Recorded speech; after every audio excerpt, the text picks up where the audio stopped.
Hello, everyone. I think the stream started. There we go. Any of you guys that are watching this after the fact, I will have a chapter marker below because the gameplay reveal doesn't start for another 13 minutes. So we have a little bit of time here to listen to this haunting music here, and also probably watch the cinematic trailer. I am very excited for this game. We'll definitely be covering it on the channel, and if they do any more events in the future, I will co-stream them as well, so we all have a place to chill. Hey Stuart, Madge, Anonymous, Shadow, Goldheart, what's up? Velbaz. So yeah, thank you guys for being here. Appreciate the thumbs up on the stream. Darken, wonderful to see your name in the chat. Lurking as always. Lurking for the past 13 years. Okay, so to start off the stream, we have, it looks like 10 minutes until the gameplay event begins, so let's go ahead and watch the cinematic trailer for anybody that hasn't watched it. You got to kind of get a feel for this game. This game is being developed by Rebel Wolves, which is a studio, brand new AAA studio, created by some ex-CDPR devs. In particular, Conrad T, who was the director for The Witcher 3, and also co-director for Cyberpunk 2077, I believe, as well as a few other vet devs from CDPR. They left the company. I don't think there's any bad blood going on there, but they left and started their own company because they wanted more freedom in what they're able to do. And that is this game, hopefully. And hopefully it turns out pretty good. So we'll be following this one closely, be dropping lore videos, all that stuff. It's not slotted to come out until next year, so we still have some time, but this is a big day because it's the gameplay reveal event. Thanks, Darken. So yeah, let's go ahead. Hey, Paladin, let's go ahead and let's watch a trailer to start off here for any of you guys that missed the cinematic, since we have 10 minutes to kill. Any of you guys that haven't seen this, this is the cinematic trailer and gameplay teaser. I think this is the first trailer that they ever released for the game, and it kind of gives you a feel for the start of the story and what's going on, and also who you'll be playing as. The player character is named Cohen. It's a set protagonist. Hello again, Naomi.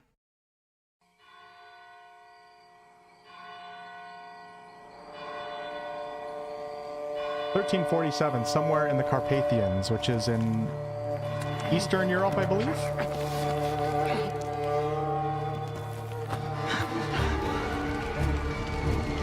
It must be here somewhere. Volk. Appreciate you, man.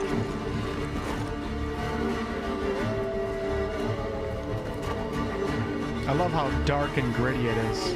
They didn't hold back at all, and that's what I appreciate.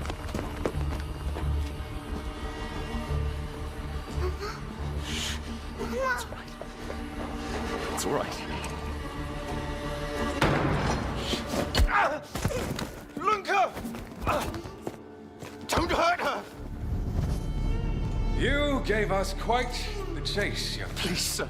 She's just a child. Roderick, remind me, did I make an exception for children? No, sire. No. That would have been foolish, would it not? They spread the plague just as well as adults. And there's only one way to stamp out this sickness. No!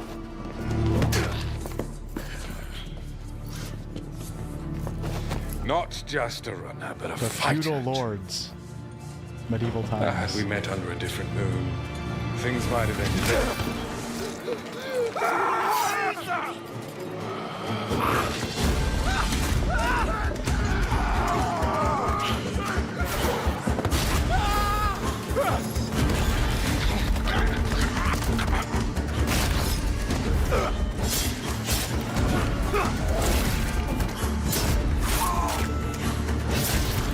I love the designs.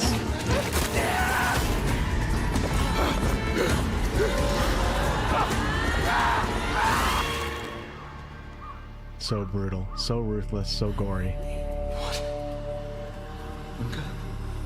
Lunka? This is how Dragon Age should have been. God, they missed opportunity.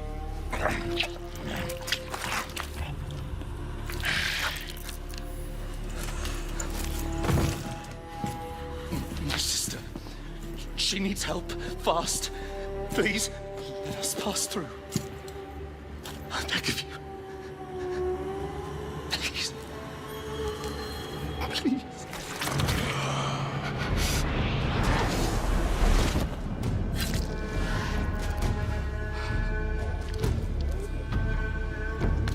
Yeah, the first Dragon Age was like this.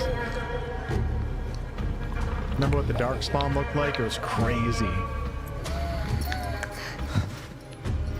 I don't know. How? I am life. I am death. I am everything in between. I have been watching your little valley. Pestilence, famine, killing, blood spilled carelessly like water. Things will be different now.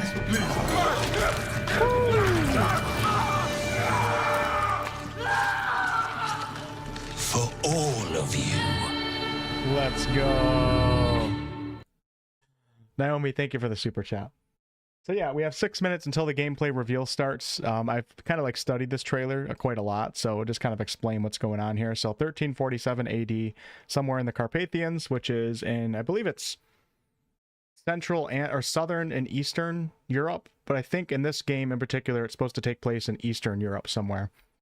So obviously there's some real world locations. I did read that the devs said that real world history will play a role in the narrative, but at large, like the game is of course, you know, fictional, vampires, fantasy, magic, and stuff like that. More grounded magic than like a high fantasy, but there's going to be some real world history as well as, of course, fictional fantasy elements to it as well. And this character right here is the character that we're going to be playing as, Cohen. Where is he? We get a good view of him right here. This guy right here, he's the player character. I don't think there's going to be any character creation. If there is, it's going to be something probably not related to the way he looks, I'm assuming. They are doing a Q&A today. At some point, I think during the live stream, so they'll probably answer a bunch of our questions. But yeah, that's the player character right now, and this is his sister, Lunka, and she is suffering from the death plague. So the kingdom that this game takes place in is called Val Sangora, which is a fictional kingdom in the Carpathians, and they are currently a kingdom that is just destroyed by war, and there's the Black Death going around as well. And all the feudal lords are kind of losing their minds. They're not making things better for the people of Val Sangora. You can see the feudal lords and his militiamen here. And they're clearly killing even children if they have the death plague. So not really showing too much empathy here. And where's that one guy? The one guy is the feudal lord. And then the vampires sweep in and essentially save the day and kill the militiamen.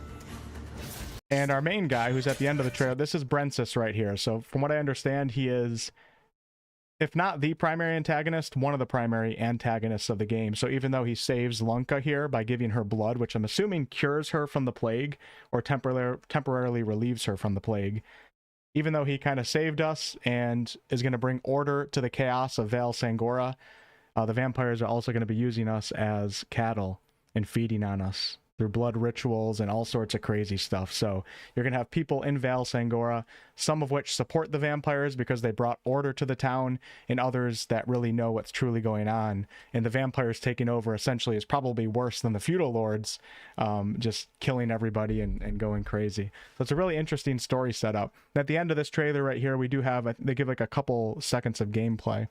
But we're going to see 15 minutes of gameplay today. Look at that. So it is an open world game. I think after the prologue, the game opens right up. A very interesting system that this game has. It's like you have 30 days and 30 nights, and then the game's over, but you progress time on your own choosing. So when you're in the open world, hopefully they're going to expand on all this, I think, here shortly. When you're in the open world and just doing quests and running around the city and out in the forest and stuff, you can do that as long as you want, because it's like an actual conscious choice that you make as a player to progress it to nighttime and then to the next day. Or there's like certain quests that you do that will make that progression happen. So I don't know. It's a divisive mechanic that the devs brought up, but I'm actually pretty interested in it because it's quite unique. But I think most people are hoping that you don't feel like you're rushed, but it doesn't seem like you're going to be rushed, so.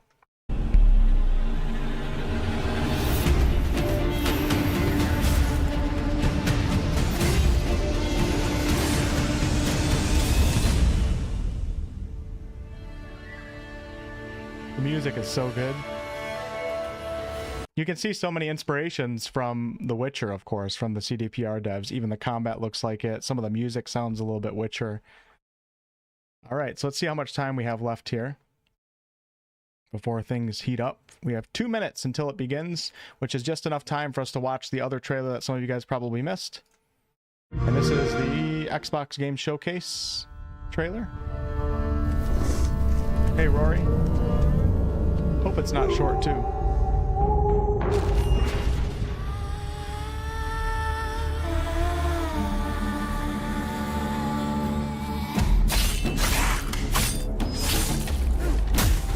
There's Francis. What's interesting about that, interestingly in the lore here, to turn a human, I think a vampire actually has to break one of their teeth and pierce a human's heart. So it's not as simple as biting a neck, so I'm not exactly sure what this signifies here. But they're taking like an alternate take on vampire lore. And also, you guys should have noticed, like, their teeth, they like retract in and out. So like you can be talking to a vampire and not really know, and then they can all of a sudden just open their mouth and all the teeth just protrude out. And the older that a vampire gets, the more teeth that they have, and I think the sharper that their teeth get too. Monsters have always been here, watching from the shadows. And when we were at our weakest, they came out into the light. We feared Laura. for our lives. Nigel, what's up? Martin? We should have feared for our souls instead. The vampires didn't come to kill us. No, they came to rule. To turn us into mindless, docile cattle. Not me, though. They tried to change me into one of them. But I became something else instead. All right, so it's about to start here. So obviously Cohen is a Dawnwalker, so not quite vampire, not quite human, half and half, if you will, something like that. And in the daytime, he's more human. Can use magic in the daytime, but more human and wields a sword. And then when nighttime hits, like the supernatural powers kick in. He has supernatural strength, agility, all these cool vampiric powers. There's a huge thing in this game with battling your hunger and where you want to take that as a player. The devs are actually calling it a sandbox narrative, believe it or not. Sandbox narrative. So they're really placing an emphasis on choice, consequence, multiple outcomes and all that, which is what us RPG lovers like to hear. Hopefully they're not, lying to us or just using marketing terms, but I like what I hear so far. All right, here we go. It's beginning. Christopher, thanks for $20 super chat. And welcome to the Blood of Dawnwalker gameplay reveal event. My name is Dominika. I'm the community lead here at Rebel Wolves, and I am joined by a familiar face, a content creator, streamer, YouTuber, and my co-host for today, Lionheart. Thank you so much, Dominika, and hello everybody. You are joining us here live in the Rebel Wolves studio once again, and this time on the first day of the astronomical summer. Yeah. Dominika, you guys really do think about these stream dates, don't you? Yeah, I think it makes it a bit more fun, We are going to talk about magic today, among other topics. And what's a better occasion than the summer solstice? This is supposed to be the day when our connection to magic is the strongest, and we have all these different rituals and celebrations connected to it, and to the sun and light in general. That's true. I suppose it fits the theme really well. It adds a little bit more to that mystery. And of course, we want to thank all of you for joining us live today, whether you're watching along in our own stream or with one of the wonderful content creators who decided to co-stream this event. Welcome in, everybody. Me? But perhaps this is the first time that you have seen anything related to the Blood of Dawnwalker. So, Dominika, how about we catch them up? Of course. The Blood of Dawnwalker is the first chapter of a brand new role-playing saga created by us here at Rebel Wolves. And it's a dark fantasy, narrative-driven, epic adventure, and it's full of twists and it's great. It is going to be quite the game. And if you didn't see the previous stream, perhaps you can check out the YouTube channel as well. The Dawnwalker YouTube channel has all of the information from the previous stream. You will be able to learn more about the world and also like the main concepts of the game as well. But that was last time. Dominica, we know why everybody's here today, right? Yeah, we do. And we have a lot to show you and a lot to talk about. So why don't we just jump straight into it? No. We have to tease them at least a little. Of course, we are going to show you some Kinda like gameplay, Panel but we're from going to Hells. pull it back just a tiny bit. Let's give them an overview of what they can expect, right? Okay. So, first, straight out of the gate, it is that gameplay. Yes, you'll see 19-20 minutes of gameplay in total. Wow. We are going to show you a fragment of a quest, but we will be focusing on the gameplay features and not on the story, not to spoil anything for you. You'll see 2 examples of how we can approach that one quest. First, from the day perspective, with Cohen as a human, with his sword fighting skills and magic, of course, and then during the night with some vampiric abilities at his disposal. Looks like you're going to get to see a little bit of everything. And what you're going to see, all of it is taken in-engine, right? Yes, we recorded it on PC, on a build from last week, actually. We want to show you what the game looks like right now. And yes, you'll see some glitches and imperfections, but this is not the final product, of course. We'll be entering the beta stage of development soon, so we have a lot of polishing still to do, including next iterations of animations, lighting, visuals in general, and optimization, of course. Of course, but I think it's really refreshing that we're going to get to see where the game really is right now, rather than where maybe it might be if we weren't using the engine. Yeah. I think it's really good and deserves some props for that. I think that's really, really cool. But of course, we are not just going to give you gameplay and send you off into the night. That would be crazy. We have some very, very talented devs here at Rebel Wolves, and what we're going to do is we're going to get some insight from them. They're going to dive deeper into all of this content, That's all what the we footage like. you're going to see. They're going to talk more about the magic system, traversal, and of course, the combat as well. But there is more.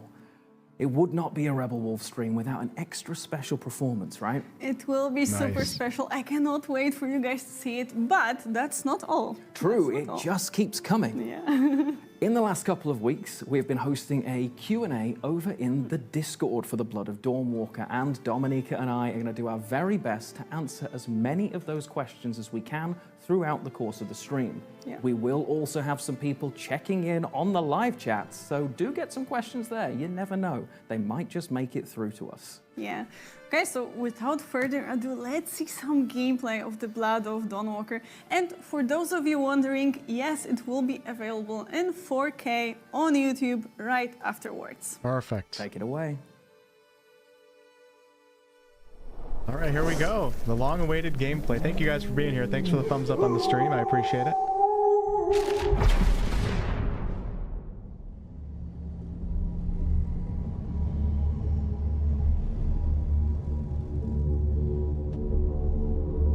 Actual gameplay footage from a work-in-progress pre-beta version.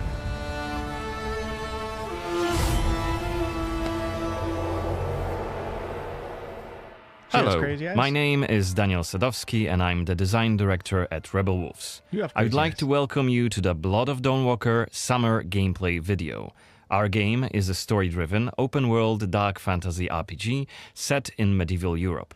The game is currently in pre-beta stage, and what we are going to show you is just a part of one of the mid-game quests. It's a really cool story involving legendary swords and a haunted almshouse, but today we'll focus on showcasing our gameplay systems. We're starting on the outskirts of Svartro, the game's largest city and the capital of Vale Sangora.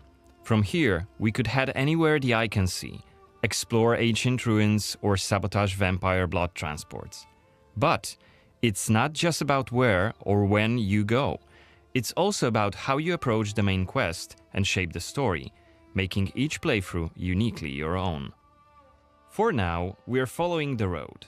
Cohen is on his way to the city's cathedral, chasing leads about a powerful weapon said to be hidden in its crypts. But first, we'll have to deal with some bandits who camped out by the main road. Traveling through Vale Sangora is never boring.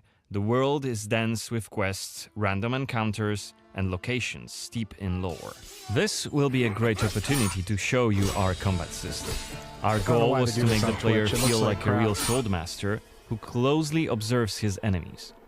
We'll begin this fight by using acrid dust to stun one of the enemies. Now, when you attack, you choose one of 4 directions: up, down, left or right, in order to hit the opponent where he's unable to parry. And similarly, when defending, you have to take note of the enemy's intent and the direction of the attack. On the left side of the screen, just above Cohen's health, you have activation charges that will be filled in with each successful attack, block and parry. Once they are full, you can use one of the active abilities which allow you to take a more tactical approach to fighting. We started the fight by throwing some acrid dust. And now let's cast Burning Blood. It's a hex which boils the enemy's blood and burns their skin, dealing physical damage over time. Twitch compression is horrible, by the way. That's why it's blurry. All right, They should stream on time YouTube. to I don't know finish why this they do fight. this. Let's use the final activation charge to cast the artery attack, which actually decapitated the last opponent. Our hero quickly dispatched the bandits, so let's loot a few items they've left behind and open the inventory. Remember, it's going to be on 4K on YouTube after this. It'll look First much of better than all, that, so. let's replenish our health by eating something. And then take a closer look at this cool-looking weapon we just picked up. Ah, it has better stats than our current weapon, so let's equip it right now. We've also leveled up, so let's use this opportunity to spend the newly acquired skill point in one of Cohen's skill trees. The skills in the Blood of Dawnwalker are divided into 3 trees, one for human, one for vampire, and one shared between the 2. Okay. We also have an active abilities panel. We can use it to unlock additional abilities to use during combat. Why does it keep doing that? Note that during the day, the health bar is not regenerating. You need to find consumables like the one we've just eaten. The hexes we've just used also consume some of Cohen's health. Be aware of that. The way our magic system works, there's always a price to pay for manipulating reality. But we can make it sting a bit less. Let's level up the Frugal Witchcraft skill, so next time we'll cast a hex, it'll consume fewer of Cohen's health points. Now that we've wrapped up the encounter with the bandits, we can be on our way to get inside the city. Right now, Cohen hasn't done enough to ruffle the Vampire Lord's feathers, so the gods will just wave us through. But the more damage you cause, the more suspicious and aggressive they'll become. So when you play the game yourself, you'll have to decide whether you want to challenge the vampires openly, or lay low until you're ready to strike and surprise them. 22 days left in the top right. It's even bigger than I remembered. And it's grander than I bet you this before. looks pretty They're good. putting in This new Twitch stained is glass. really bad. But can you ask Compression. us to deny the old Larian did this with their That's first my panel face. from Hell too. It looked like This crap. is Baldur's the Gate rich looked like district crap. of the city, Silberkreis. There's also Altenmarkt, Neustadt, and the Middens. Each of the boroughs has its own feel and character. Get your stinking ass out of here. All right, I like what I'm seeing so far. Passing through, I swear. I got tired and sat down and started begging. Looming high over the city is Brancis's castle, Greifberg. He took it over when he slaughtered the human ruler of the valley, Skender, as shown in the trailer we shared with you earlier in January this year. In order to complete the main quest and save your family, you'll have to storm the castle, alone or with help of friendly NPCs. We could do it right now if we wanted, but it would be super challenging. No more drink for you, my friend. Go home. Oh, let me. I just want to. Oh, let me in. You're in a mess, and it's not that kind of inn. Let's check the map. The cathedral is really close. There's plenty of other places to see and things to do here. A couple of inns, a medic, a blacksmith, an armorer, and other merchants. You can see that not only the vampires came out of the shadows. This creature on the right is called an Uriash. Look around, especially at night, and you'll learn humans have lots to fear not just the vampires. I just double checked it. You can't get it higher quality. And here we can see guards pounding on some poor guy's doors. What is it about? Yeah, we still got a year probably until the game comes out, so let them cook. Let them cook, baby. And the faith. Free beta. Who told you this nonsense? Was it Livia? It's just one of many different community scenes we're implementing in the game. Watch them closely when you play, as they might point you to new quests and hidden treasures, or signal changes in the game's world.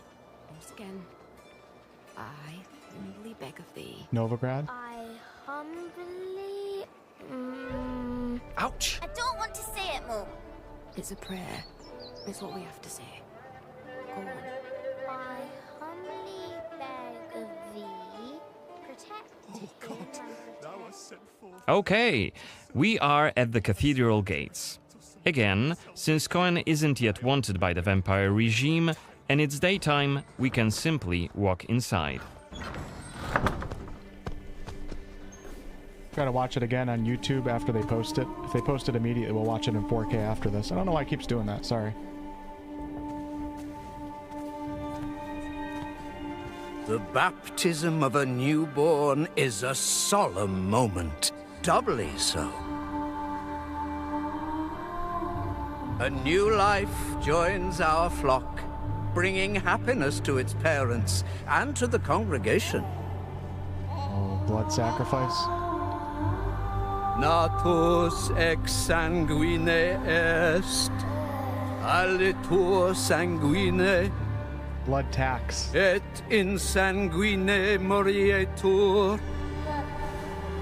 Ego te baptizo in nomine Dei.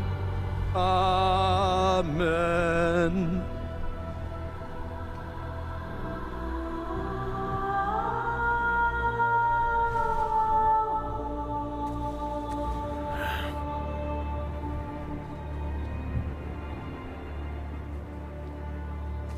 So you pay for your protection through the blood tax. I think that's what this is.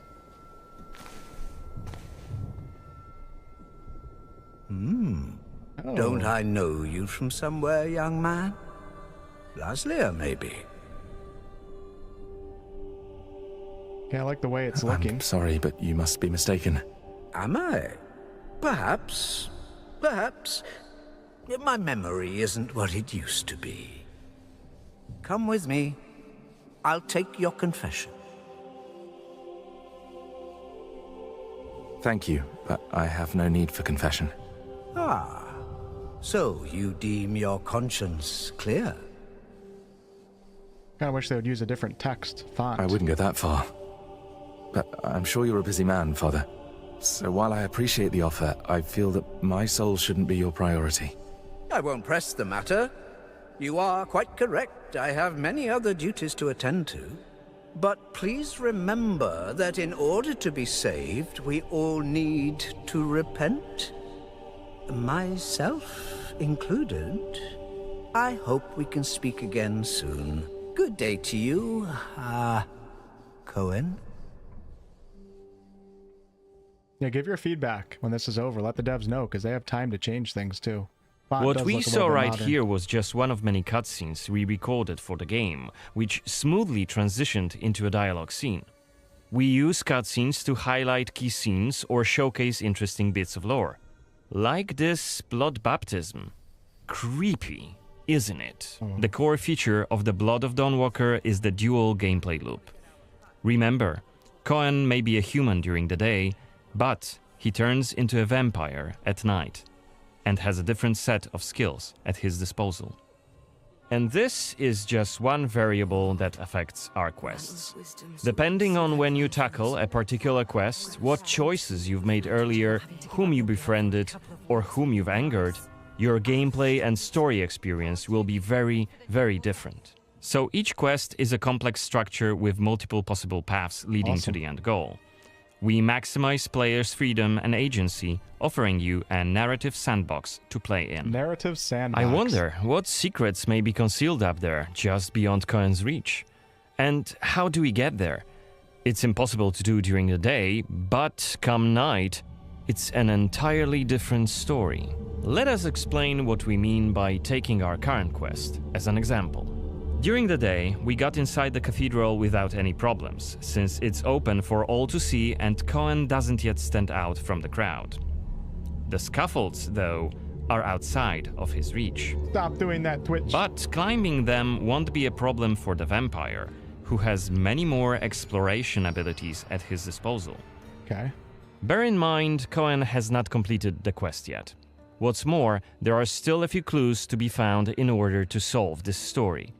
It's worth mentioning that narrative sandbox also means that we may completely abandon this quest and follow a different path to defeat Brensis. Awesome. For today, we're focusing on the gameplay part, so let's see how we could tackle this particular quest during the night. We're starting right after dusk as a vampire on the rooftops of Svatro. Right now, we have 22 days left to complete this goal. This counter is always displayed and you will be warned each time it's pushed forward. So you have to be aware of the time, and it's more of a resource you'll be spending than a racing clock. Okay. As a vampire, you'll see and experience the world from a different perspective. You can travel quickly and easily access places beyond the reach of regular humans. Let us show you what we mean. This is Shadow Step, Nice. a unique vampiric ability, allowing Cohen to jump to almost any place within his reach. Now, let's take a good look around using the focus mode. The Witcher sense. This ability highlights objects of interest and loot. And there is something right here. This time, it's just some items to grab, but on other occasions, who knows? You might come across a hidden quest. Looks like our health is quite low. This is because, as a vampire, your health bar also represents your hunger level, and you start each night thirsting for blood. Remember, you have to quench this appetite in order to make full use of your vampire abilities, and rein in your monstrous nature around NPCs. Otherwise, you may end up draining someone important, which may lead to unpredictable consequences. Respect that. We'd better feed then. Maybe on someone who is standing all alone. Like this drunkard. Let's grab him and use Voracious Bite ability. Wonder what happens Unless to you the guy. lose control due to hunger, you get to decide how much blood to drink. You can drain just a bit and knock your victim unconscious, or go all the way and kill them. And if you're adamant you don't want to hurt innocent humans, you can drink from animals and some other creatures. That's awesome that we have that choice. Finally, we are at the cathedral, but it seems to be closed for the night, and the entrance gate is well guarded. Let's find another way in.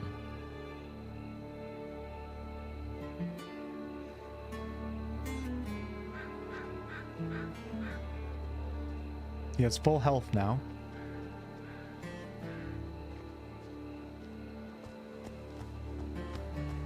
Shadow Step is not the only vampiric ability you're gonna learn during your playthrough. Cohen can also use Plane Shift to scale walls and even ceilings smoothly. That's so cool. This will allow us to explore every nook and cranny of the cathedral. I like that you can only do it at night. Like some of the game is still grounded. Nice. To blood. Better be quiet. You shall become Kenya's prince. Is that Voyeurs Xanthe? What the hell is she doing here? What is she doing? Is that a ritual for the blood gods?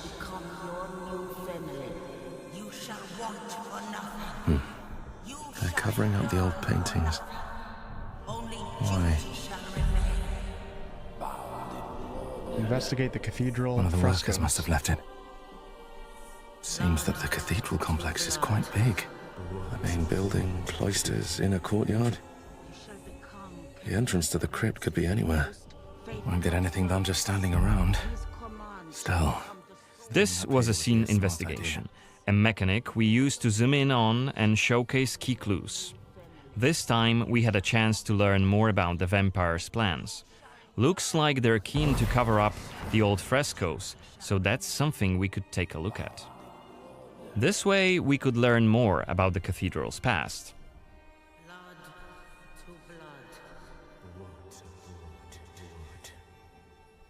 Looks like we aren't alone here. Underneath us there's a group of blood guards, soldiers hooked up on vampire blood, which makes them stronger. And one of Brances's vampire allies. It's Xanthi, the oldest vampire in Vale Sangora, and quite a powerful lady. Let's descend and check what's going on. Xanthi. What if this is one of the 4 vampires in the beginning, in the cinematic?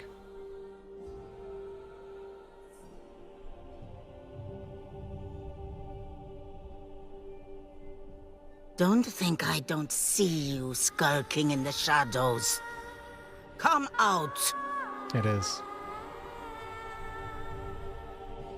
He's the one that goes like You're this. interfering with my task. Who are you? What an awesome character design. It doesn't matter. Very well. I don't have time for interruptions. Let us dispose of him. Quickly!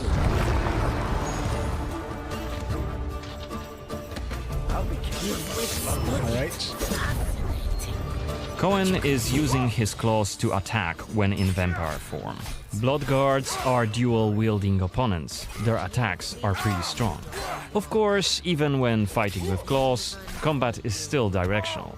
Nice. Don't worry, Cohen can still use his sword as a vampire. You can't live alone.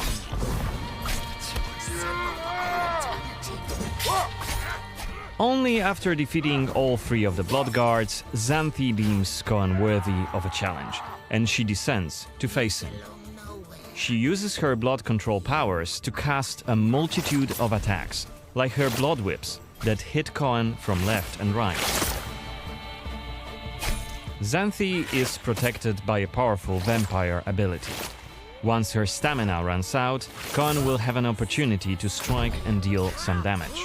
But be careful, cause Xanthi is quick to counterattack, and she will also try to restore her blood. Meanwhile, look at the indicator just below her health and stamina. It's a timer for the boiling blood skill that you've seen in the CGI trailer. So, if we don't hurry, the timer goes down to 0, and Cohen will eventually explode. Oh my god. And we're dead. Remember, we were only mid-game here, and Xanthi is one of the game's most punishing enemies. Defeating her right here and right now is very much possible, but it would be hellishly difficult.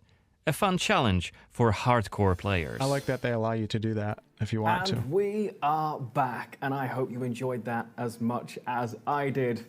Now, I have been lucky enough to see this footage quite a few times now, and I feel like I get excited over something different every single time I see it. And you're going to probably watch it again after the stream, aren't you? Okay, you know me too well. Okay, so what's your favorite part so far? So far, I think the day and night cycle, the fact that the same quest can feel so different if I complete in the day. I could be walking into the cathedral, no problem, I meet Suspicious Priest Man. Florin. Yeah. That's it, Suspicious Priest Man.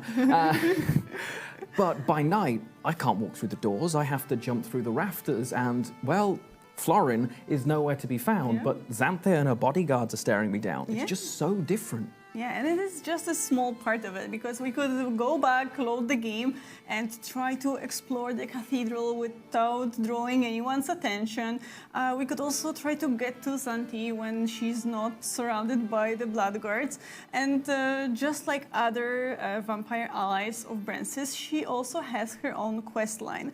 So we could try to explore that and, you know, find out more about her past, her motivations, and maybe even try reasoning with her.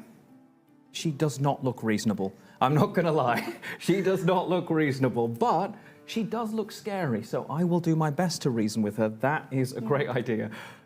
even within the day and night, the fact that so much can change based on what I do, I think that's really, really fun. It feels like it's going to be so different each time. Yeah. With the narrative sandbox, you just weave together all these different stories and create your own unique adventure. So when, how, or if you decide to explore a quest really does matter for you, for your experience, but also for the world and people living there. I like that they're focusing on that. Sounds like there's going to be I a think that's lot more of important than changes in combat. Vale Sangora. Yeah. But you mentioned people, and we promised the people, you, that we would answer some of those questions, and I came prepared. So, this first question, I'm going to put you straight on the spot here. Let's go. And it comes from, I hope I've pronounced your name right, I'm so sorry if I didn't, Thrassel. And it is the big one, because it talks matters of the heart. Will the Blood of Dawnwalker have any romance mechanics? And if it does, how will they affect the story? Okay, so this is a very popular question indeed, right? So yes, there will be 3 romance options, and you know, Cohen is young, he's going on an adventure, he'll meet a lot of people there, and it's only natural that he can develop some feelings and bonds with other people, right? Of course, it will be purely optional, and it will affect his story, but on a more personal level. Okay. I can't wait to see people start shipping Cohen, I'm going to be honest, and I will be rewatching this afterwards to see what you're all saying. So, live chat, I need hashtag Team Brentsis everywhere immediately. Sorry. I need it, and I will accept absolutely no apologies for it. But we want to get through these thick and fast. And our next question here comes from Definitely Chris. not a dating and sim. Very conveniently, Doesn't it is sound like that sort at of all. time related. So, Chris wants to know, how will players differentiate between a quest that will progress the day-night time mechanic and those that won't? Okay, so this will be always made very clear to you. It will be marked with this small hourglass icon. You could actually see it in the gameplay a moment ago during the dialogue scene with Florian the priest. Suspicious priest. The suspicious priest man. Yeah, so if we chose the confession option, the time would actually push forward, and it works the same with quests. So you'll see exactly how much time will pass when you complete any given quest, and even part of that quest. So you can actually make some choices. You can decide on your own, you know, make an informed decision if you want to, of course. And if you just want to explore the world for a while, relax, time will not move at all. I like that. I was worried initially, would time be something that was constantly over my shoulder, worrying me, ticking away, but it's a resource, right? Not a restriction. Exactly. And I think that's so cool because you can choose to spend it, but if I just want to explore Vale Sangora, I want to go for a wander and see, I can do exactly absolutely. That's how I want the time mechanic to feel, so that's exciting. Now, we have got so many more questions. The list goes on, but we promised you more than just that. And I think it's a perfect time to send people over to those wonderful Rebel Wolves devs to give us a little bit more insight. Yeah, I like hearing the devs talk about it. Yes, and we will meet now with our senior quest designer, Patryk Fijałkowski, and layout artist Zuzanna Suska, who will tell you more about magic. And then our design director, Daniel Sadowski, and senior combat designer, Janek Tyszka, will jump into the topic of traversal and then, of course, combat. Take it away, guys. Cool. Yeah, my guess is probably a straight and a gay romance, but this is an RPG, player choice. That's what it's all about. As long as things aren't forced too much on a player, I see no reason to complain.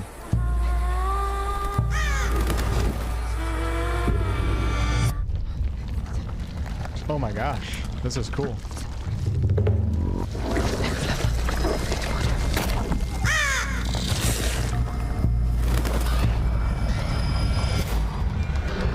Chapter 1, The Dark Arts.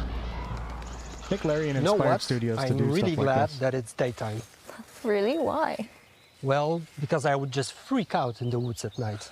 No kidding. Right? Just too many creepy stuff in the dark. But I guess it's a good place to talk about magic. Yeah, I agree. I mean, I don't know about you, but I really do believe in magic. But the kind of magic that we have in our game.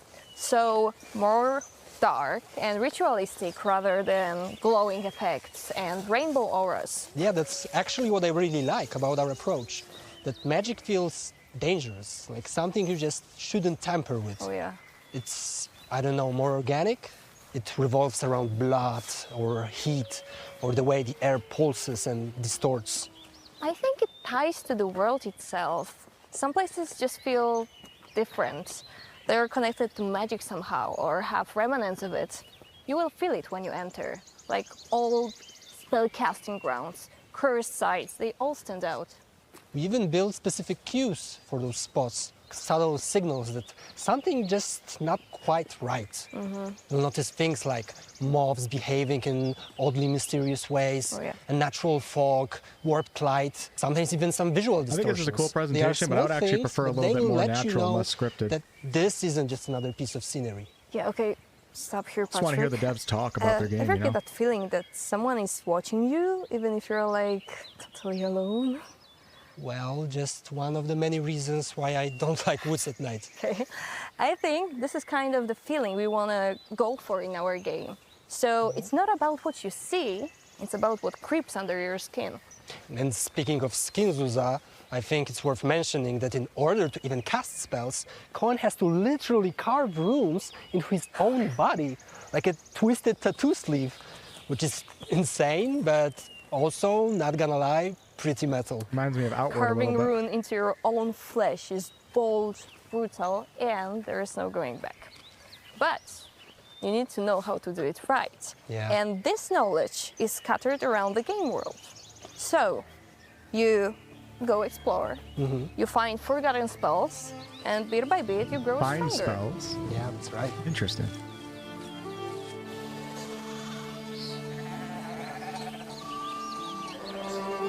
We didn't really see any spell casting. It wasn't in the gameplay, I don't think, so we don't get to see them carve the runes. I'm gonna have to watch that One again. thing I really love about the magic and the spells is that every single spell can be upgraded.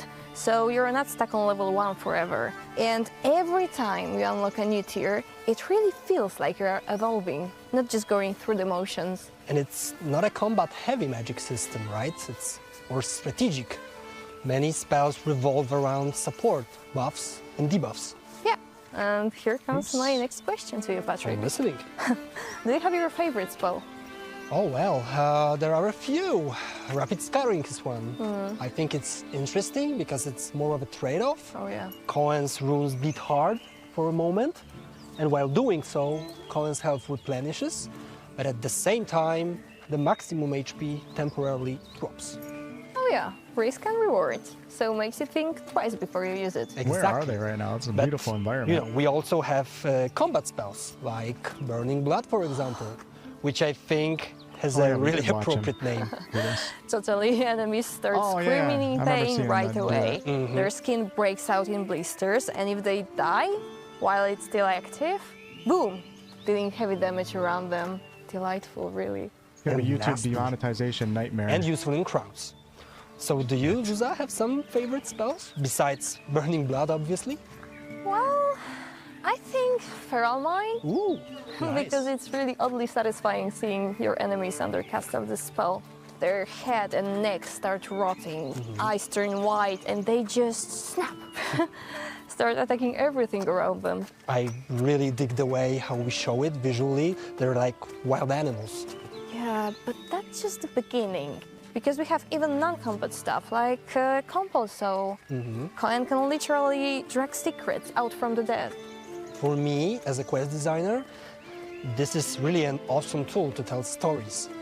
It's always optional, but if you use it, you may uncover different quest branches, gain some valuable info, or sometimes even flip the context of an entire plotline.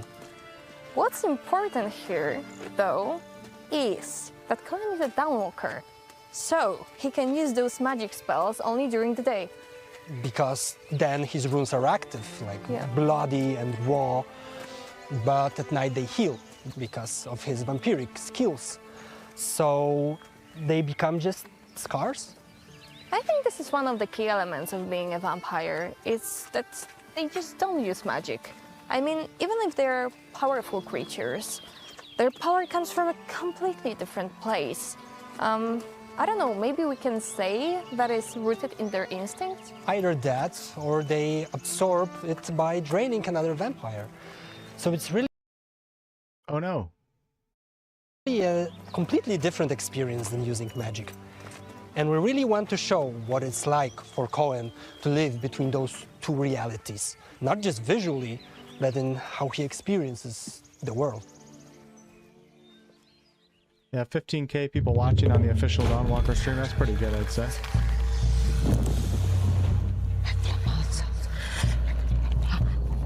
For a game that still has probably a year to go.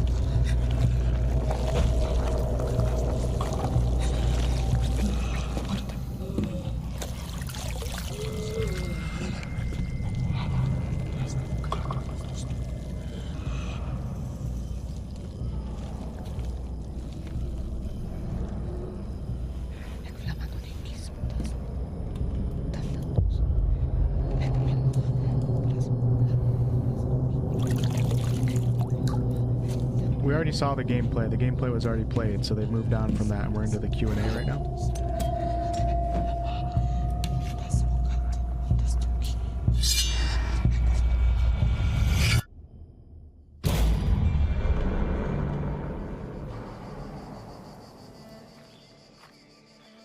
You know, I can't believe that already more than 3 years have passed since we started working on the Blood of Dawnwalker.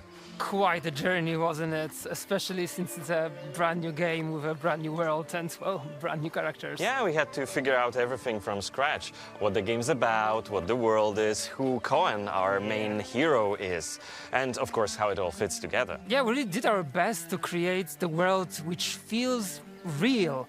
The city, all the villages, it all feels pretty unique. Yeah, Svartrau, for example, has this urban medieval atmosphere, which we contrast with quiet villages like Laslia, where Cohen is from. That's well, nice. We also have villages swamps, and the city. forests, mountains, caves, ruins, and everything is there for a reason to, you know, tell the story.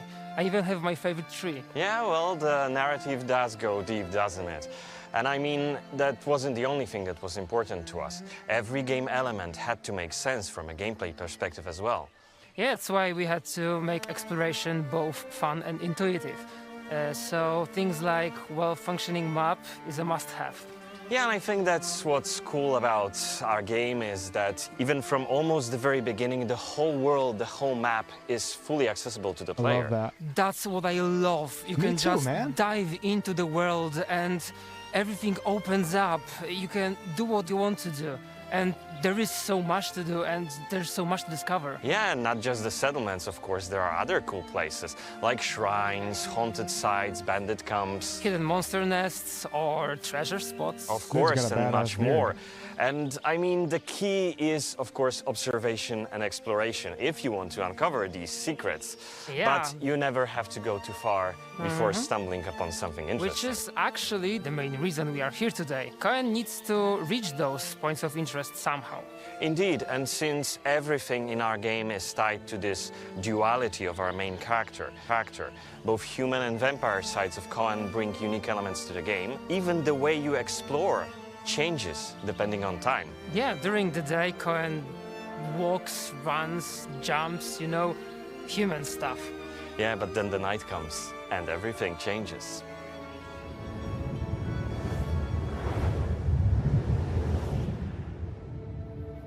They're really going all out for this presentation, aren't they? I like that. It means they're passionate about it. That's when Cohen's vampiric side takes over, and he gains access to new vampiric abilities that were previously hidden. Yeah, when we were first talking about what cool things Cohen could do during the night, we were like, it has to feel like you're in the Matrix, you know? You plug in and suddenly you can do all of those cool things that you wouldn't be able to do otherwise. Bend reality to your will. So, which of those vampiric abilities is your favorite? I think for me it's Shadow Step. I think it really adds a cool layer to the game. And even in the early prototypes, it was just so fun to, for example, traverse the rooftops using that abilities. I would run on a rooftop, jump into the air, shadow step onto another rooftop. It just made me feel real powerful. Yeah, it's extremely cool. But you know, for me, it's more of a plane shift. The way I can walk on walls or walk upside down on the ceiling, It makes me feel like I'm a hunter sneaking up upon a unsuspecting prey. Yeah, and let's not forget about Claw Ride, which allows you to quickly scale down walls or mountain cliffs using Cohen's vampire claws. It's also super effective at surprising enemies. Yeah, there are so many other abilities. One more, actually, allows Cohen to travel super fast through the valley. Yeah, that's true. It's a cool alternative to the default fast travel option. Yeah, and that's what's great, all the different things you can do. You can even solely play as a human or as a vampire. It's all up to your preferences. And that's the beauty of it. No matter the playstyle you decide on, it's all about immersion and the freedom of choice. Just pass time and only live at nighttime or something? I wonder how that works. There's still a lot of questions that we need answered over time. Could do with some of the Sven awkwardness. I agree. The Larian's panel from Hells were a lot more real. And it's nice to see devs talk freely about their game versus being scripted, but this is cool too, so.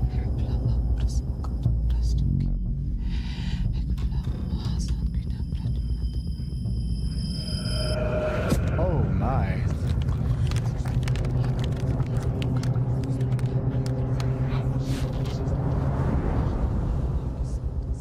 Brensis.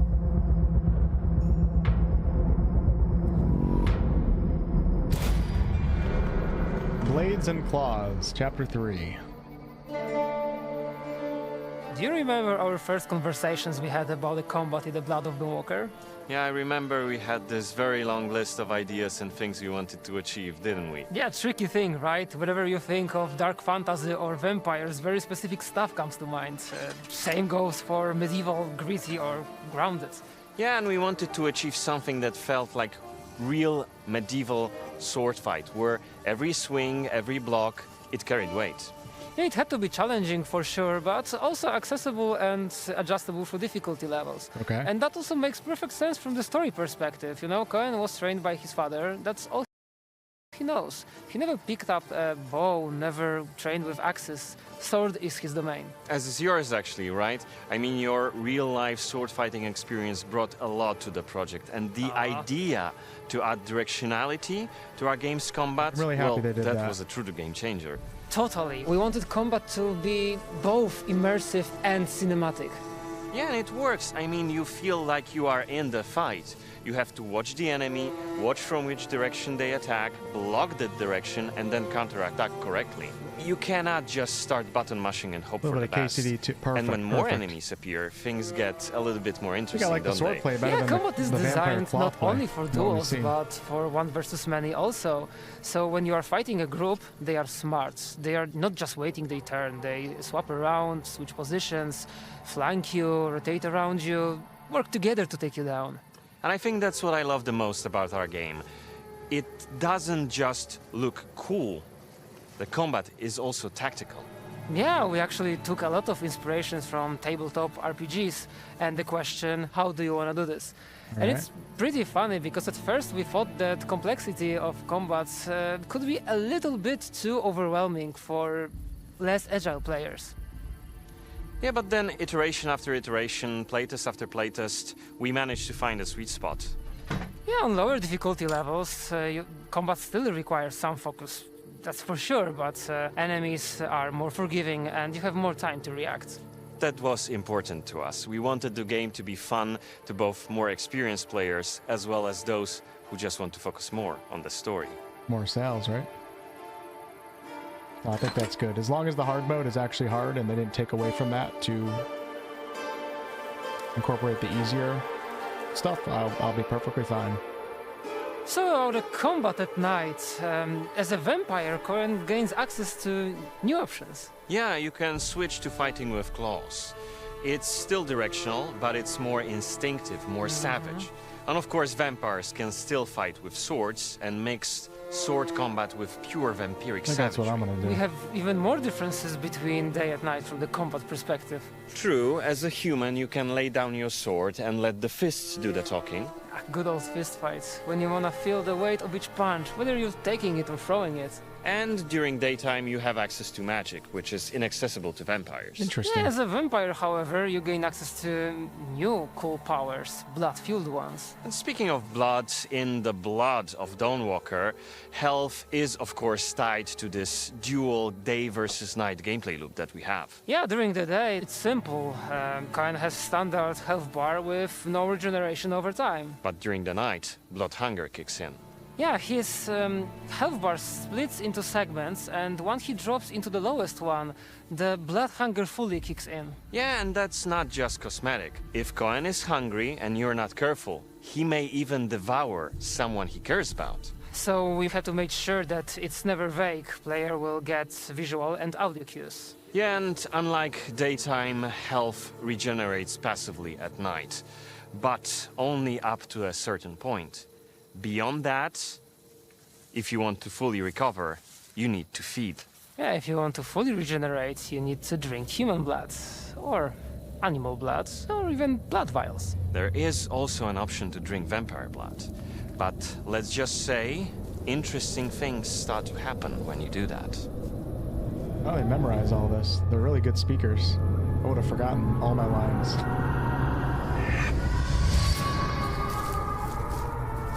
We shared a lot today, but there's still so much more to look forward to. Exactly so. And before we wrap up, there's one more thing we have to do. Will you do the honors?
Well, we know the music's going to be really good, right?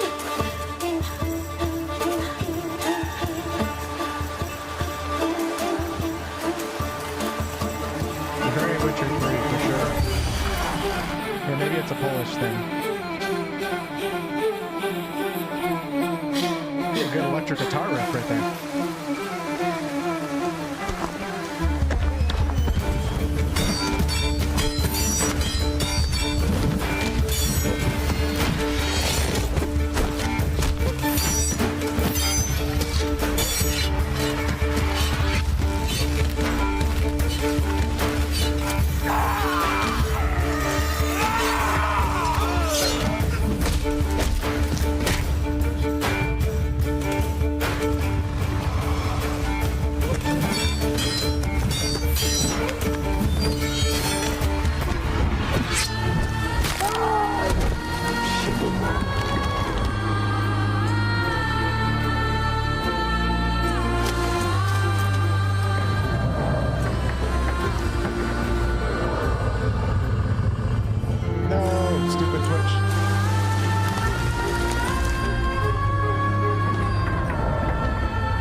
Welcome back, everybody.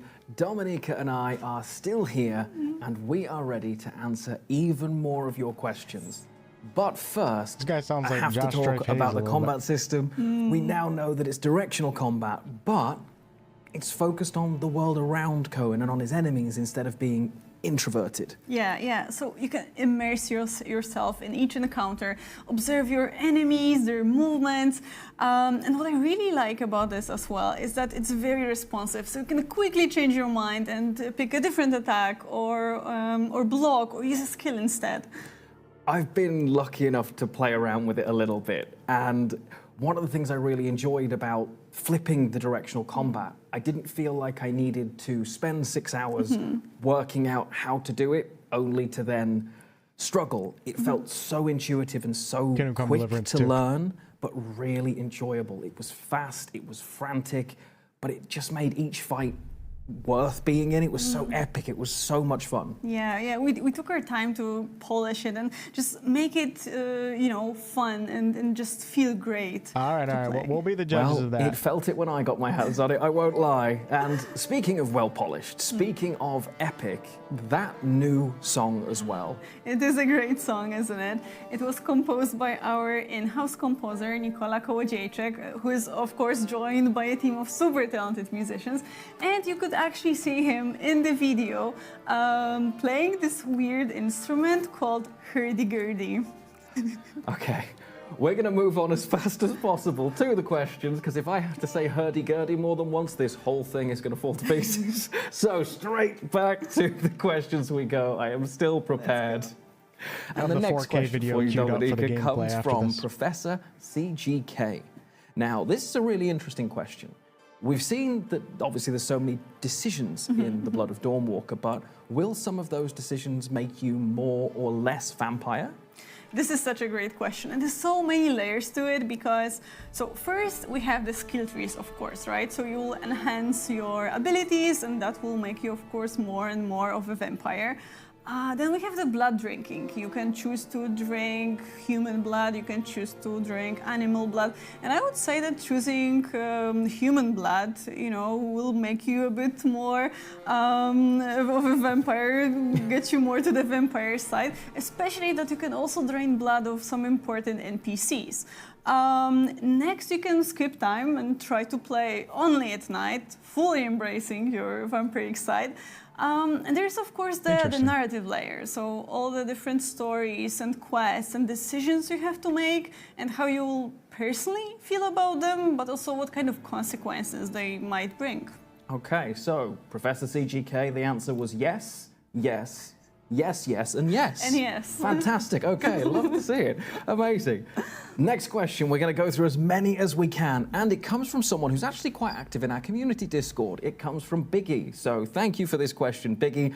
They want to know, is there an alignment or a reputation system with the main factions? So the humans, the vampires, or will things change on more an individual basis? Okay, so there are two sides to this question as well. And we have this global notoriety system. So basically, the more visible action you take against Brancis, the more reputation or notoriety you will gain. And Brancis will take notice and he will try to make your life more difficult, issuing all these different edicts. And they will affect you, but they will also affect the world and other people. But it might also open up some new possibilities for you, at the same time. I'm sure that enemies of the Brancis regime will appreciate your infamy here. That makes sense. I mean, the enemy of my enemy is my friend, right? So that does make sense. That's on the broader side, but as you've mentioned before, each individual NPC will kind of have an impact too, right? Yeah, that's the other side. So it's not strictly reputation, but again, your decisions will matter. So depending on them, some people might be more or less inclined to work with you or just to help you out. Okay, well, it feels like there's going to be an impactful decision at pretty much every single corner. Next question. We are getting through them as thick and as fast as we can. Now, previously we'd mentioned that The Blood of Dawnwalker will have no microtransactions, which I am very much a fan of. We have a couple of questions that I'm going to kind of merge together from Salandis and Kaido. They've asked whether The Blood of Dawnwalker is going to have any sort of early access or demo, maybe tied to some sort of digital deluxe or something like that. We're not planning any early access or demos. We want to focus on delivering a great experience for you guys at launch. And what I can also say is that we are not going to have any kind of in-game digital perks connected to pre-orders or other paywalls. Really? Because we just want to treat everyone the same. I mean, that seems reasonable. You shouldn't be punished for finding the Blood of Dawnwalker late, right? We have the first stream up on the YouTube channel. Maybe you find us in the third one. Wow. But I like that. Yes. But I think that's fair. I think it's nice to deliver the game as intended to all the players on the launch day. Yeah, that's the plan. Unexpected, though. Now, this next question comes from, if I counted all of the names that have asked basically this question, we would be here until the full Wolf Moon. It is related to languages. Dominica, which languages will the Blood of Dawnwalker launch supporting? Okay, so there is a lot. So I have a cheat sheet prepared here so I can read them all to you and not miss anything. So yes, so first of all, we'll have full localization, meaning like a full VO, subtitles, UI elements, everything basically in English, French, Italian, German, Spanish, and Polish. And then we are going to have the text localization, meaning subtitles and UI elements in Brazilian Portuguese, Mexican Spanish, Korean, traditional Chinese, simplified Chinese, Japanese, Turkish, Czech, and Hungarian. Fantastic. That is a lot. The cheat sheet was smart. Yeah. That was smart. Now, that is a lot of languages, but we know that it's a deeply personal experience when you're playing a game, so I'll ask the greedy question. Is there any possibility of supporting other languages in future? We know that localization is super important to experience a game properly, and we're doing our best to have as many options as we can. And we will be looking into more. However, we cannot promise anything at this moment, so you know it might be not possible to have any other localization options for the launch or even later. We'll see. We'll let you know if anything changes. I'm in success dependent, probably. Deliver what we're promising rather than promise and not get there. Yeah. Okay, I like it. But much like Cohen, we are starting to run out of time. But we still have so many questions. So I know you're going to be answering even more questions in Discord after the stream, right? Yes, yes. I do want to answer as many of your questions as we can without spoiling anything, of course. So head over to our Discord server if you want to learn more about the Blood of Dawnwalker. And I will be joining you guys in a few moments. Just need a short break first. Live streams are stressful, you guys, honestly. And yeah, but hey, no fire alarm today. No fire alarm yet, okay? The studio is haunted. That painting has it in for me. I'm sure of it, but... That's true. But we don't just have Discord, of course, though you should be there. There are so many social that you can use to keep up to date with the Blood of Dawnwalker and all of the news coming out over the next year or so. Yes, and you should have them all popping up on the screen right about now. And remember, the game is releasing in 2026, and you can wishlist it already on Steam, PlayStation Store, and Xbox Store. My guess is after GTA. That's where you should go, right after the Discord Q&A. Yeah. But that is it from us. It has been an absolute pleasure to have you here, Dominica, so thank you so much for having me. Thank you, Lionheart. Thank you all for joining us today. We really appreciate you being here, and we'll probably meet again for the next full Wolf Moon event. But before that, we will, of course, be sharing more info on our social media channels about the game, gameplay, characters, lore, everything. So make sure to follow us there. And while we won't be showcasing the game publicly at events this year, we will be attending a couple of them, starting with Gamescom. So yeah, stay tuned for more info on that. And we might have another thing or two to share before that next live stream, but I'll keep some surprises. Okay, we started with a tease, and how else could we end but with a tease as well? However, that is everything from us today. Thank you so much for joining us. Stay safe, and we will see you soon. Okay. Thank you, and bye. Bye, Rebel Wolves. We love you. Okay, so I got it queued up here, and it looks like, yeah, Hey, there's my stream right there. I got it queued up, and it looks like we can watch it in 4K. Technically, you guys will be seeing it in 2K, I think, because that's what the stream is. Or not 2K, 1440p. But let's go ahead, and I'm actually going to record this. So we're going to watch the gameplay again, basically. Right now, if you guys missed it, this is a great time to watch again. I'm going to record this, so I'm going to get rid of my webcam so I can use this footage later tonight as I start to work on a video. But overall initial impressions from the presentation, I thought the presentation was really good. I know it can be like, it's easy to criticize people when they're presenting things, but like in reality, the devs and the people that they hired for this, like they presented this way better than 99.9% of any of us could possibly do. I thought the presentation was really good. I would love to see Rebel Wolves do something more like Larian, where you have like one of the head guys, like maybe Conrad, who like kind of like Sven and a few of the gameplay designers, like play the game in front of us in a live environment where nothing's really scripted. They just kind of talk about the game passionately. I think that works much better. But this was, I thought it was a good presentation overall. And I'm still very much interested in the game.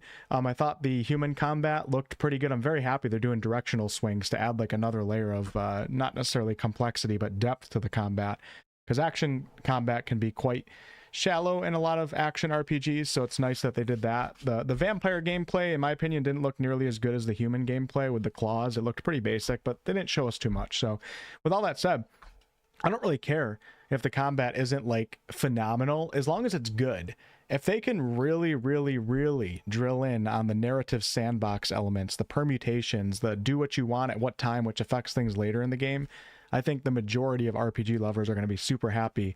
If you can combine that with a good combat system, maybe not phenomenal, but good, I think it's going to be, I think the game has the chance of being a really fun game. So I like the presentation. But let's go ahead and watch it in a higher quality here, so we don't have that stupid Twitch compression. And yeah, I don't know why companies keep doing that. Like live stream on your YouTube channel. Like initial impressions are everything. Like live stream on Twitch and on YouTube. And then on YouTube, if you do a separate stream, you can up that bitrate way higher. It's a little bit complex to figure out how to do that, but these studios can figure it out, right? I do it. I stream on 2 different bit rates. I have my Twitch stream and my YouTube stream, and my YouTube stream is always higher quality than Twitch because Twitch sucks. Okay, all right, everyone. Let's watch this gameplay trailer in a much higher quality here. If any of you guys are leaving, thank you guys so much for hanging out. I will be covering this game in depth as time goes on. I'll have lore videos. I'll have a video coming out tomorrow going over what we know on the story, as well as analyzing the gameplay here. And yeah, I'm excited for this one. We have a lot of upcoming sci-fi games that I'm very excited about, but dark fantasy is kind of my thing. So this is going to be nice to have something dark fantasy to look forward to in the future. So, all right, I'm going to turn off the alert box notification. So any of you guys that donate, etc., it'll show up in the chat. It won't actually pop up on the screen. And yeah, Phil, thanks for the 5 gifted, by the way. So let's go ahead and watch this this 21 minutes here. I'm going to hide my webcam. Goodbye. And I'm going to hit my record button. I think I can probably record and stream at the same time. Hold on 1 second. My computer's like freezing up because I hit the record button. This should work though. Yeah, and keep in mind, we're also still, I don't know if you guys can still hear me, we're also still a year out probably from this game, maybe even more. Possibly less if they do it early, but I doubt they would do it early around Grand Theft Auto. But we're still a year, possibly a year and a half away. So I think for what they're showing us right now, I'm pretty excited for it. But here we go. So let's watch it in the highest quality possible. This should look way better than it looked like on Twitch. I can talk during this, not that I should, but because I can separate my voice audio. I'm going to be using this recording for later. Let's see. I can see your guys' chat right now. Also, guys, keep in mind when we're doing like big events like this, obviously a lot of people come into the channel, subscribers, non-subscribers, all sorts of people stop by. Some people say some crazy shit. Some people are just really annoying. I usually don't watch the chat too closely during these events, but we're all adults. So if somebody says something you don't like, you know, just ignore it. You can also just click on somebody's name and hide them and ban them yourself so you won't see them in the future. So I used to get all super upset about anybody that said anything, and I was always worried about it. But it's like, we're all adults, all right? Crazy people are going to come in. They're going to say stupid things. Just ignore them, hide them, mute them. We can handle it. We're mature. We're not going to cry. We're not going to say blah, blah, blah. Just move on, all right? And I will certainly try to moderate the best I can, although moderating is quite difficult these days in the climate that we live in. But, all right, here we go. Let it begin.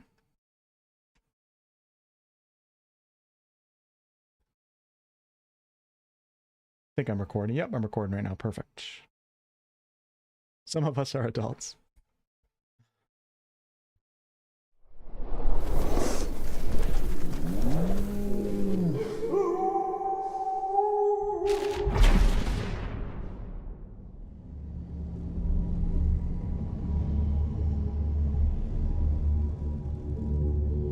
Still in development. Gameplay recorded on a PC.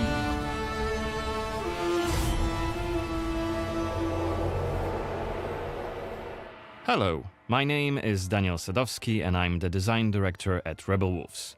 I would like to welcome you to the Blood of Dawnwalker summer gameplay video.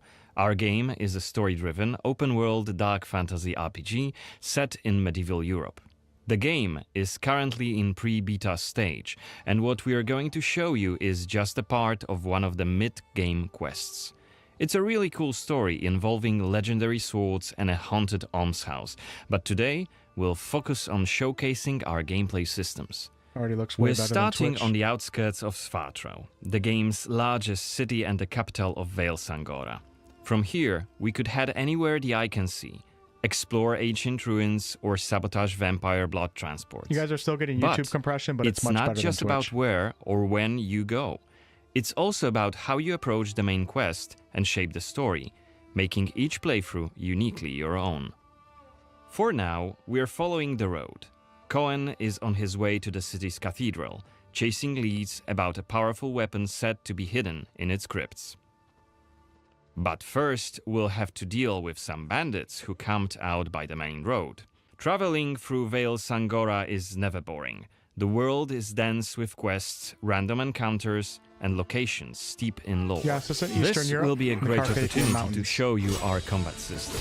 Our goal was to make the player feel like a real swordmaster who closely observes his enemies. We'll begin this fight by using acrid dust to stun one of the enemies. Now, when you attack, you choose one of four directions: up, down, left or right, in order to hit the opponent where he's unable to parry. And similarly, when defending, you have to take note of the enemy's intent and the direction of the attack. I love that. On the left personally. side of the screen, just above Cohen's health, you have activation charges that will be filled in with each successful attack, block and parry. Once they are full, you can use one of the active abilities which allow you to take a more tactical approach to fighting. We started the fight by throwing some acrid dust. And now let's cast Burning Blood. It's a hex which boils the enemy's blood and burns their skin, dealing physical damage over time. Alright, time to finish this fight. Let's use the final activation charge to cast the artery attack, which actually decapitated the last opponent. Our hero quickly dispatched the bandits, so let's Directional loot a combat few was one of the items highlights of they've Kingdom left Come Deliverance behind too. and open the inventory. Adds a layer of depth to the combat. You actually have First to of think. all, let's replenish our health by eating something. And then take a closer look at this cool-looking weapon we just picked up. UI is a little bit bland, I would say. It has better but- stats Alright. than our current weapon, so let's equip it right now. We've also leveled up, so let's use this opportunity to spend the newly acquired skill point in one of Cohen's skill trees. The skills in the Blood of Dawnwalker are divided into 3 trees, one for human, one for vampire, and one shared between the two. We also have an active abilities panel. We can use it to unlock additional abilities to use during combat. Vampire is called Vrakiri Note perks. that during the day, the health bar is not regenerating. You need to find consumables like the one we've just eaten. The hexes we've just used also consume some of Cohen's health. Be aware of that. The way our magic system works, there's always a price to pay for manipulating reality. But Yeah, the we perks can look a make little it bit sting simple a for bit sure. less. Let's level up the Frugal Witchcraft skill, so next time we'll cast a hex, it'll consume fewer of Cohen's health points. Now that we've wrapped up the encounter with the bandits, we can be on our way to get inside the city. Right now, Cohen hasn't done enough to ruffle the Vampire Lord's feathers, so the gods will just wave us through. But the more damage you cause, the more suspicious and aggressive they'll become. So when you play the game yourself, you'll have to decide whether you want to challenge the vampires openly, or lay low until you're ready to strike and surprise them. That looks really good. And it's Looks a little bit like Kingdom Come before. Deliverance They're too. putting in new stained glass. The Knyaz doesn't deny the old faith. Out of my face. This is the rich district of the city, Silberkreis. There's also Altermarkt, Neustadt, and the Middens. Each of the boroughs has its own feel and character. Get your stinking ass out of here. I was just passing through, I swear. I got tired and sat down and started begging. Looming high over the city is Brancis's castle, Greifberg.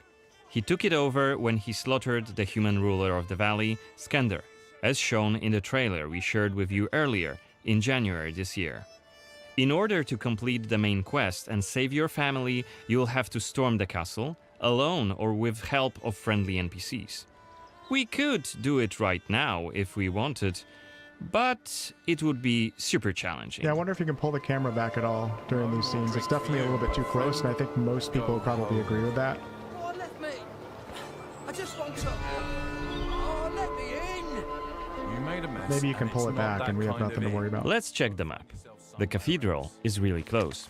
There's plenty of other places to see and things to do here. A couple of inns, a medic, a blacksmith, an armorer, and other merchants. Looks so much better than what they're showing on Twitch. You can see that not only the vampires came out of the shadows. This creature on the right is called an Uriash. Look around, especially at night, and you'll learn humans have lots to fear, not just the vampires. I'm gonna ask you guys at the end, when we're done with this, like what feedback you have, and maybe I'll compile some feedback. And here then we can make a see video guards on it. pounding on some poor guy's doors. What is it about? Singing songs that mocked him and the faith. Who told you this nonsense? Was it Livia? It's just one of many different community scenes we're implementing in the game. Watch them closely when you play, as they might point you to new quests and hidden treasures, or signal changes in the game's world. Once again, I humbly beg of thee. I humbly. Ouch! I don't want to say it, Mum. It's a prayer. It's what we have to say. Go on. I humbly beg of thee, protect Oh God, thou art sent forth. Okay, we are at the cathedral gates. Again, since Cohen isn't yet wanted by the vampire regime, and it's daytime, we can simply walk inside.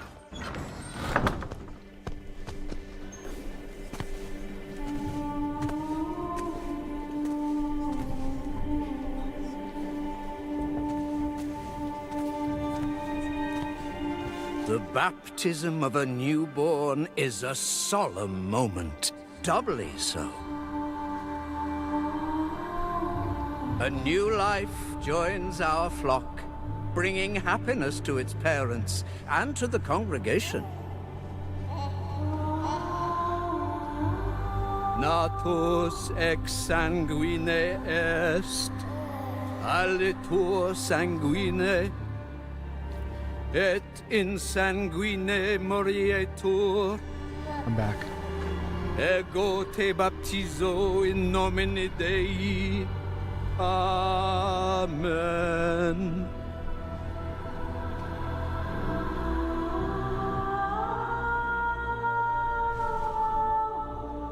So this isn't the blood tax, it was a baptism. In blood.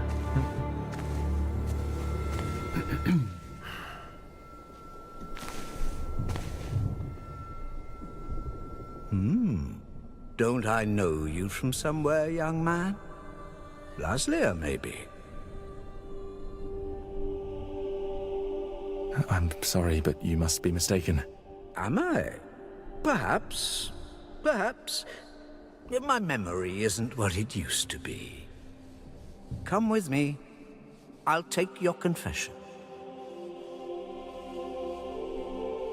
Thank you, but I have no need for confession. Ah. So you deem your conscience clear? I wouldn't go that far. But I'm sure you're a busy man, Father. So while I appreciate the offer, I feel that my soul shouldn't be your priority. I won't press the matter. You are quite correct. I have many other duties to attend to. But please remember that in order to be saved, we all need to repent. The animations look quite nice. Myself included. I hope we can speak again soon. Good day to you, Cohen. You got a blue eye and a yellow eye.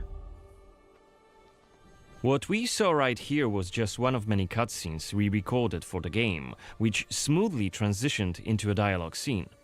We use cutscenes to highlight key scenes or showcase interesting bits of lore. Like this blood baptism. Creepy, isn't it? The core feature of the Blood of Dawnwalker is the dual gameplay loop. Remember, Cohen may be a human during the day, but he turns into a vampire at night, and has a different set of skills at his disposal. And this is just one variable that affects our quests. Depending on when you tackle a particular quest, what choices you've made earlier, whom you befriended, or whom you've angered, your gameplay and story experience will be very, very different. So each quest is a complex structure with multiple possible paths leading to the end goal. We maximize players' freedom and agency, offering you a narrative sandbox to play in. I wonder what secrets may be concealed up there, just beyond Cohen's reach. And how do we get there? It's impossible to do during the day, but come night, it's an entirely different story. Let us explain what we mean by taking our current quest as an example.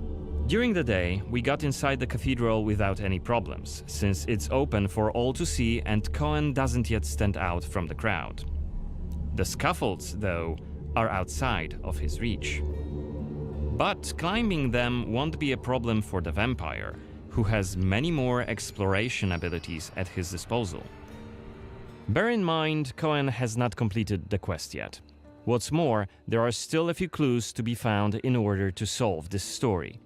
It's worth mentioning that narrative sandbox also means that we may completely abandon this quest and follow a different path to defeat Brensis. For today, we're focusing on the gameplay part, so let's see how we could tackle this particular quest during the night. We're starting right after dusk, as a vampire, on the rooftops of Svartrau. Right now, we have 22 days left to complete this goal. This counter is always displayed and you will be warned each time it's pushed forward. So you have to be aware of the time, and it's more of a resource you'll be spending than a racing clock. As a vampire, you'll see and experience the world from a different perspective. You can travel quickly and easily access places beyond the reach of regular humans. Let us show you what we mean. This is Shadow Step, a unique vampiric ability allowing Cohen to jump to almost any place within his reach. Now let's take a good look around using the focus mode. This ability highlights objects of interest and loot, and there is something right here. This time it's just some items to grab, but on other occasions, who knows? You might come across a hidden quest. Looks like our health is quite low. This is because, as a vampire, your health bar also represents your hunger level, and you start each night thirsting for blood. Remember, you have to quench this appetite in order to make full use of your vampire abilities, and rein in your monstrous nature around NPCs. Otherwise, you may end up draining someone important, which may lead to unpredictable consequences. We'd better feed then. Maybe on someone who is standing all alone. Like this drunkard. It's cool how you can do it to, like, important NPCs. Let's grab him and use Voracious Bite ability. Unless you lose control due to hunger, you get to decide how much blood to drink. You can drain just a bit and knock your victim unconscious, or go all the way and kill them. Dead. And if you're adamant you don't want to hurt innocent humans, you can drink from animals and some other creatures. Finally, we are at the cathedral, but it seems to be closed for the night, and the entrance gate is well guarded. Let's find another way in. They might have the camera close too for the cinematic effect, but who knows? I definitely mentioned that in like a feedback video. They might be doing it on purpose, as it does look cooler. But from a gameplay feel perspective, people tend Shadow to like it Step back is a not little the bit. only vampiric ability you're gonna learn during your playthrough. Cohen can also use plane shift to scale walls and even ceilings smoothly. I love this. I like how it looks too. I thought it was going to look corny, but that This looks really will good. allow us to explore every nook and cranny of the cathedral. KCD 2 inspired and Witcher 3 inspired. Fantastic RPGs. Blood to blood. Better be quiet. You shall become Kenya's prince. Is that voyeurist Xanthi? What the hell is she doing here? What is she doing? Is that a ritual for the blood gods? You shall want for nothing. They're covering up the old paintings. Why? God, the UI is just atrocious in some of these areas, like that yellow dot. One I of don't the know what they're workers must thinking. have left it. Seems that the cathedral complex is quite big. The main building, so computerized. cloisters, inner courtyard. The entrance to the crypt could be anywhere. Won't get anything done just standing around. Still. This was a scene investigation, a mechanic we used to zoom in on and showcase key clues. This time we had a chance to learn more about the vampire's plans. Looks like they're keen to cover up the old frescoes, so that's something we could take a look at. This way we could learn more about the cathedral's past. To blood. Looks like we aren't alone here. Underneath us there's a group of blood guards, soldiers hooked up on vampire blood, which makes them stronger. And one of Brances's vampire allies. It's Xanthi, the oldest vampire in Vale Sangora, and quite a powerful lady. Let's descend and check what's going on. Wolverine. Yeah, I agree, Jermaine. The font is very modern looking versus dark medieval. Don't think I don't see you skulking in the shadows. Come out. I think you can even attempt to You're fight Brensis as early as you interfering want with to. my task. It's gonna be almost Who impossible. are you? It doesn't matter. Very well. I don't have time for interruptions. Let us dispose of him. Quickly!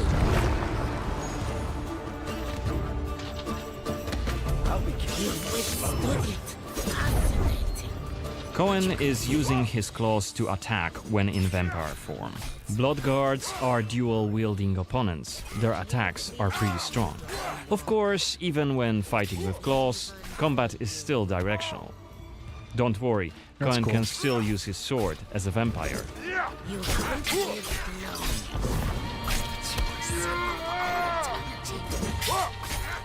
Only after defeating all three of the blood guards, Xanthi deems Cohen worthy of a challenge, and she descends to face him. She uses her blood control powers to cast a multitude of attacks, like her blood whips that hit Cohen from left and right. Xanthi is protected by a powerful vampire ability. Once her stamina runs out, Cohen will have an opportunity to strike and deal some damage. But It's be not careful, very- because not a very Xanthi is interesting quick to looking boss fight, counterattack, is it? and she will also try to restore her blood. Meanwhile, look at the indicator just below her health and stamina. It's a timer for the boiling blood skill that you've seen in the CGI trailer. So, if we don't hurry, the timer goes down to 0, and Cohen will eventually explode. And we're dead. Remember, we were only mid-game here, and Xanthi is one of the game's most punishing enemies. Defeating her right here and right now is very much possible, but it would be hellishly difficult. A fun challenge for hardcore players. Otherwise, we could load the game and explore the cathedral without drawing her attention. Or try to get to her while she's not surrounded by bodyguards. Xanthi, like all other vampire allies, has her own questline. Explore it, and you can learn more about her past, motivations, and maybe even try to reason with her. Okay. What you do is entirely up to you. Remember, our design principle is the narrative sandbox. There is no difference between main quests and side quests. There's just different stories that you weave together into your own unique adventure. I like that. The narrative sandbox part is like really what's pulling me in for this game, and I think if other elements of the game can just be like good, not even spectacular, I think the game could be something special. Because that's like usually like one of the biggest things that a lot of people advertise with their games are like, you know, that choice, consequence, etc. And then you get into the game and there's like no choice, consequence. I think if they really expand on that and do what they're telling us that they're doing, I think this game has a lot of potential. So yeah, let me know what you guys have any feedback here. Like, I'm just gonna write down, even if I disagree, just write down a few things that you guys are seeing that maybe you don't necessarily like.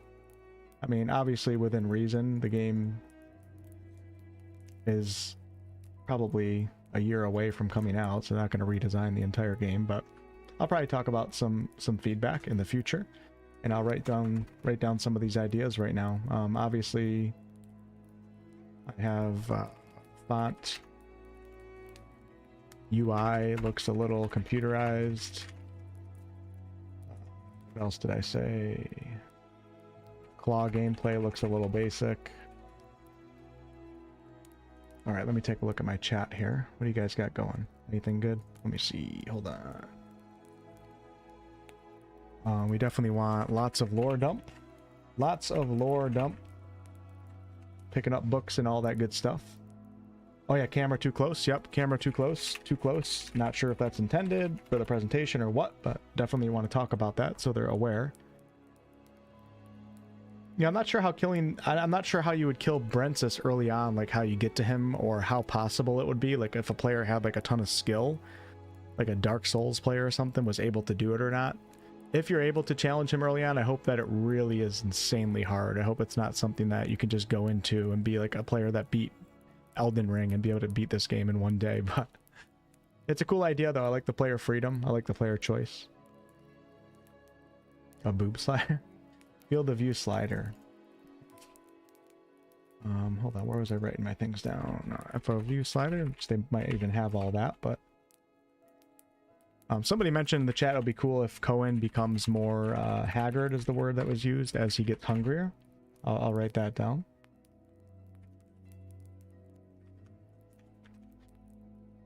What else do we got here in the chat? Vampire Vision sucks.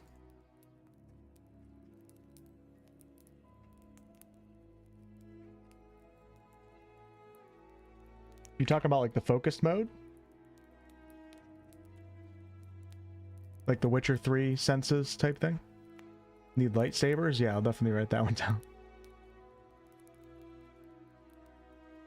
Yeah, the combat certainly didn't look like it was anything like insanely amazing.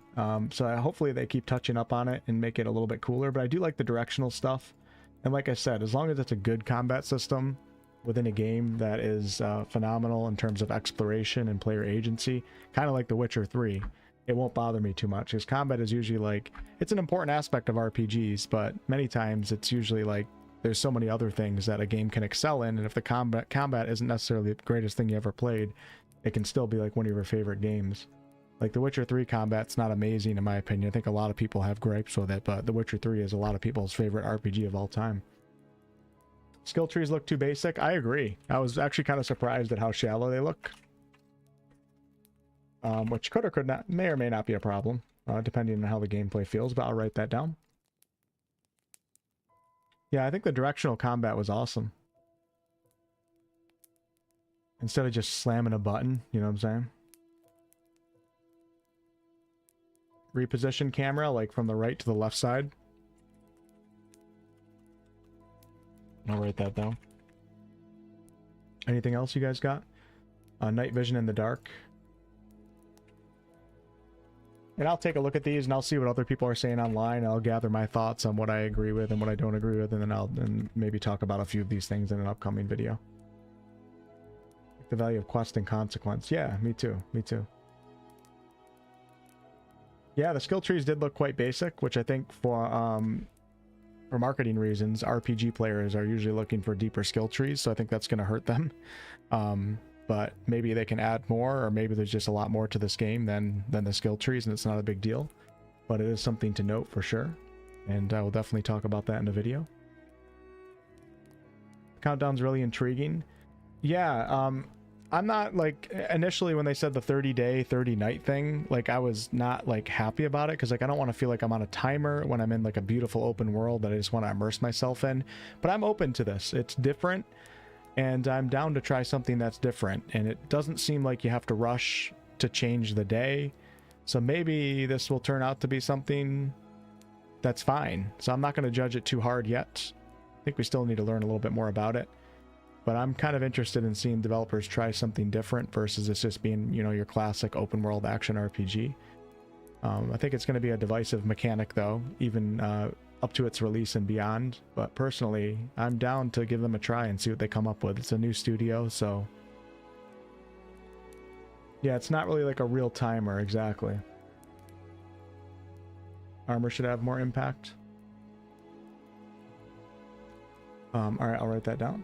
Armor, more impact.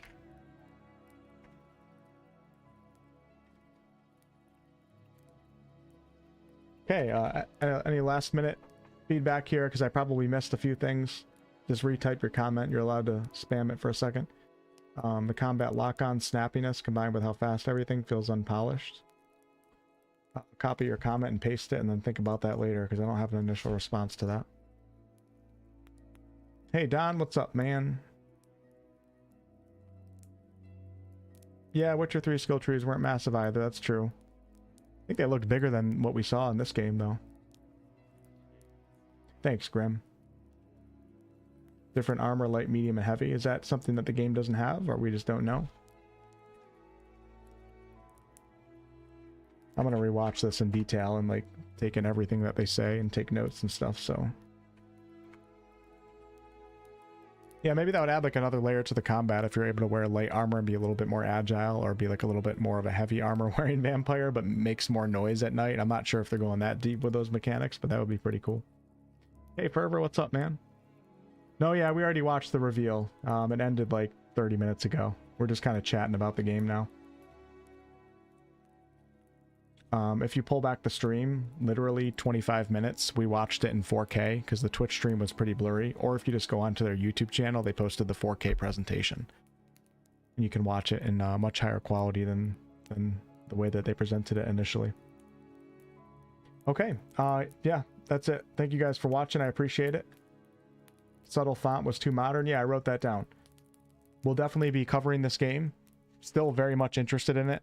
Think the presentation was cool. I like the ideas that Rebel Wolves have here, and yeah, probably drop a video tomorrow and then videos throughout up to its release and beyond. We'll get into some of the lore and all that good stuff. I'll try to make sure that we're all prepared the best that we can be with understanding the foundation of Val Sangora, the time period that the game takes place in, 1347 in Eastern Europe, and yeah, we'll try to get a good solid understanding of all that before we jump into the game, so our playthrough can be a little bit more enjoyable. All right, goodbye, and I will probably see some of you guys tomorrow evening for some Witcher 3, maybe 6, 7 p.m. Eastern, maybe a little bit earlier, and we'll continue on with the Witcher 3 journey. Goodbye. I love you all. Join the Discord server if you haven't joined it yet.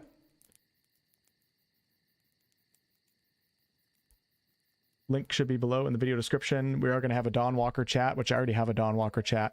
When a game comes out, when it gets closer to release, I usually create a category for a game. So like I'll have a Dawnwalker lore chat, general chat, gallery, and all that good stuff. I won't have that probably right now until we get closer to release, but I usually try to do that with all the RPGs that I'm super excited for.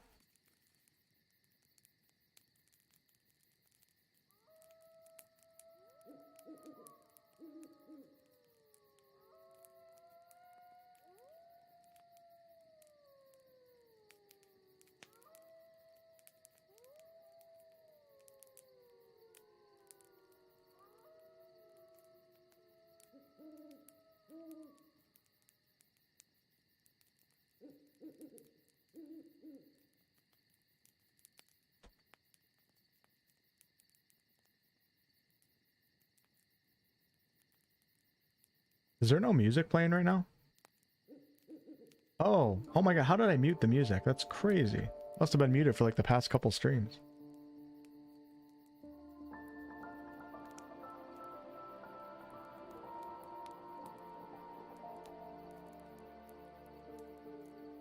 Thanks, Vince. Thanks, Merity. Goodbye, Lore Seeker.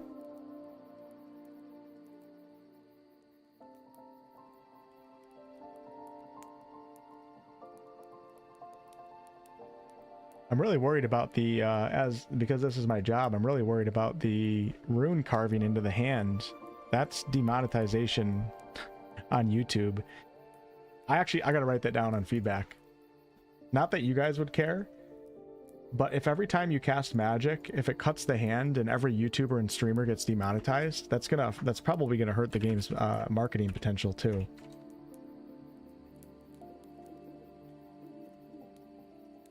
YouTube's very sensitive with hands and weapons. I know very well.